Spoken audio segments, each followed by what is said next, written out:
भविष्य का दूसरा नाम है संघर्ष।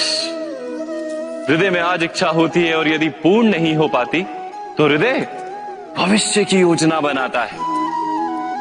भविष्य में इच्छा पूर्ण होगी ऐसी कल्पना करता रहता है, किंतु जीवन ना तो भविष्य में है ना अतीत में। जीवन तो इस क्षण का नाम, अर्थात इस क्षण का अनुभव ही जीवन का अनुभव। पर हम ये जानते हुए भी इतना सा सत्य समझ नहीं पाते। या तो हम बीते हुए समय के स्मरणों को घेर कर बैठे रहते, या फिर आने वाले समय के लिए हम योजनाएं बनाते रहते हैं और जीवन जीवन बीत जाता है। एक सत्य यदि हम हृदय में उतार लें कि ना हम भविष्य देख सकते हैं, ना ही भविष्य निर्मित कर सकते हैं, हम तो केवल धैर्य और साहस के साथ भविष्य को आलिंगन दे सकते हैं, स्वागत कर सकते हैं भविष्य का। तो क्या जीवन का हर पल जीवन से नहीं भर जाएगा? स्वयं विचार कीजिए। पूर्वजों की इच्छा, आशा, महत्वाकांक्षा, क्रोध, बैर, प्रतिशोध, यही सब आने वाली पीढ़ी की धरोहर बनते हैं। माता पिता अपनी संतानों को देना तो चाहते हैं समस्त विश्व का सुख, पर देते हैं अपनी पीड़ाओं की संपत्ति। देना चाहते हैं अमृत, पर साथ ही साथ विष का घड़ा भी भर देते हैं। आप विचार कीजिए, आपने अपनी संतानों को क्या दिया आज तक? अवश्य प्रेम, ज्ञान, संपत्ति आदि दिए, पर क्या साथ ही साथ उनके मन को मैल से भर देने वाले पूर्व ग्रह नहीं दिए? अच्छे बुरे की पूर्व निर्धारित व्याख्याएं नहीं दी? व्यक्ति का व्यक्ति के साथ, समाजों का समाजों के साथ, राष्ट्र का राष्ट्र के साथ संघर्ष क्या इन्हीं पूर्व ग्रहों से निर्मित नहीं होते? हत्या, मृत्यु, रक्तपात क्या इन्हीं पूर्व ग्रहों से नहीं जन्मते? अर्थात माता पिता अपनी संतानों को जन्म के साथ मृत्यु का दान भी देते हैं। प्रेम के प्रकाश के साथ साथ घृणा का अंधकार भी देते हैं, और अंधकार मन का, हृदय का हो या वास्तविक हो, उससे केवल भय प्राप्त होता है, केवल भय। स्वयं विचार कीजिए। हृदय में भय का साम्राज्य रहता है सदा। कभी संपत्ति के नाश का भय, कभी अपमान का भय, कभी अपनों से छूट जाने का भय।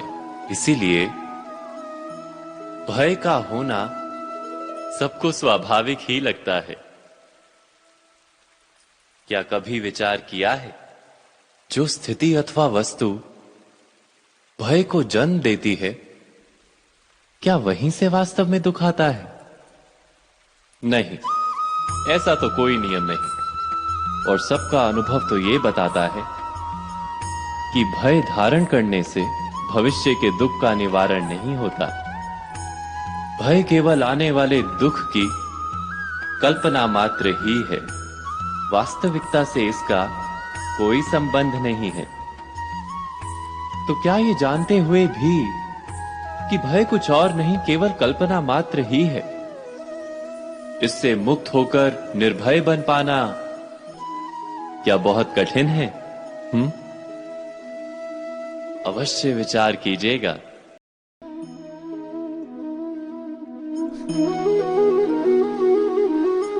जगत में प्रत्येक व्यक्ति को किसी ना किसी प्रकार की निर्बलता अवश्य होती है। जैसे कोई बहुत तेजी से दौड़ नहीं पाता तो कोई अधिक भार नहीं उठा पाता, कोई असाध्य रोग से पीड़ित रहता है तो कोई पढ़े हुए पाठों को स्मरण में नहीं रख पाता। ऐसे अनेकों उदाहरण और भी हैं। क्या आप किसी ऐसे व्यक्ति को जानते हैं जिसे सब कुछ प्राप्त हो और हम जीवन की उस एक निर्बलता को जीवन का केंद्र मानकर जीते। इस कारणवश हृदय में दुख और असंतोष रहता है सदा। निर्बलता मनुष्य को जन्म से अथवा संजोग से प्राप्त होती है, किंतु उस निर्बलता को मनुष्य का मन अपनी मर्यादा बना लेता है। किंतु कुछ व्यक्ति ऐसे भी होते हैं जो अपने पुरुषार्थ और श्रम से उस निर्बलता को पराजित कर देते हैं। क्या भेद है उनमें और अन्य लोगों में? क्या आपने कभी विचार किया है? सरल सा उत्तर है इसका। जो व्यक्ति निर्बलता से पराजित नहीं होता, जो पुरुषार्थ करने का साहस रखता है हृदय में, वो निर्बलता को पार कर जाता है। अर्थात निर्बलता अवश्य ईश्वर देता है, किंतु मर्यादा मनुष्य का मन ही निर्मित करता है। स्वयं विचार कीजिए।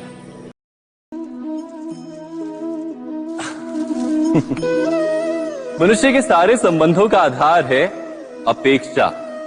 पति कैसा हो जो मेरा जीवन सुख और सुविधा से भर दे, पत्नी कैसी हो जो सदैव मेरे प्रति समर्पित रहे, संतान कैसी हो जो मेरी सेवा करे, मेरा आदेश माने।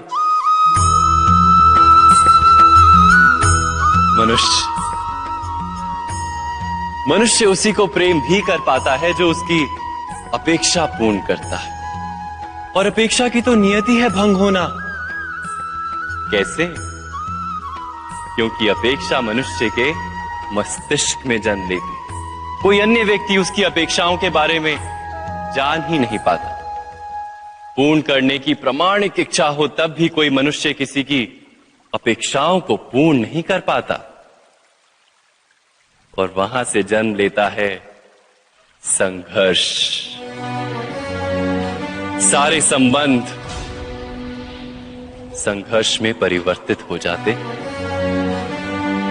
पर मनुष्य अपेक्षा को संबंध का आधार ना बनाए और स्वीकार करे केवल संबंध का आधार, तो क्या ये जीवन स्वयमेव सुख और शांति से नहीं भर जाएगा? स्वयं विचार कीजिएगा।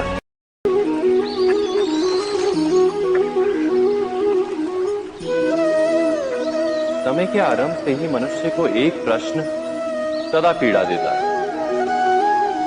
कि वो अपने संबंधों में अधिकतम सुख और कम से कम दुख किस प्रकार प्राप्त कर सकता है। क्या आपके सारे संबंधों ने आपको संपूर्ण संतोष दिया है? विचार कीजिए। हमारा जीवन संबंधों पर आधारित है। हमारी सुरक्षा संबंधों पर आधारित है। इसी कारण हमारे जीवन के सारे सुखों का आधार भी संबंध है। किंतु फिर भी हमें संबंधों में ही अधिकतर दुख क्यों प्राप्त होते हैं? सदा ही संघर्ष भी संबंधों से ही उत्पन्न क्यों हो जाते हैं? कभी विचार किया है? जब कोई व्यक्ति किसी अन्य व्यक्ति के विचार अथवा कार्य को स्वीकार नहीं करता, उसमें परिवर्तन करने का प्रयत्न करता है, तो संघर्ष जन्म लेता है। अर्थात जितना अधिक अस्वीकार उतना ही अधिक संघर्ष, और जितना अधिक स्वीकार उतना ही अधिक सुख। क्या ये वास्तविकता नहीं? यदि मनुष्य स्वयं अपनी अपेक्षाओं पर अंकुश रखे, अपने विचारों को परखे, किसी अन्य व्यक्ति में परिवर्तन करने का प्रयत्न ना कर स्वयं अपने भीतर परिवर्तन करने का प्रयास करे, तो क्या संबंधों में संतोष प्राप्त करना इतना कठिन? अर्थात क्या स्वीकार ही संबंध का वास्तविक अर्थ नहीं? स्वयं विचार कीजिए।